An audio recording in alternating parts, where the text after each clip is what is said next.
சேஷசமுத்திரத்தில் காவல்துறையினர் மீது தாக்குதல் நடத்தப்பட்டிருப்பதாகவும் அங்கு திட்டமிட்டு ஒரு அரசியல் கட்சியினர் வன்முறையில் ஈடுபட்டதாகவும் விடுதலை சிறுத்தைகள் கட்சித் தலைவர் திருமாவளவன் குற்றம் சாட்டியிருக்கிறார்.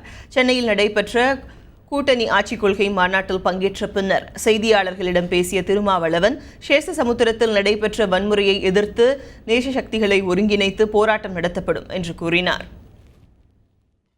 சேஷசமுத்திரத்தில் நடந்திருக்கிற வன்முறை என்பது திட்டமிட்ட ஒரு அரசியல் கட்சியின் தூண்டுதலாகும். காவல்துறையினருக்கு எதிராக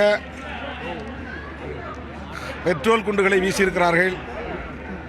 இது அரசியல் தொடர்புள்ளவர்களால் தான் நிகழ்த்திருக்கப்பட்டிருக்க முடியும்.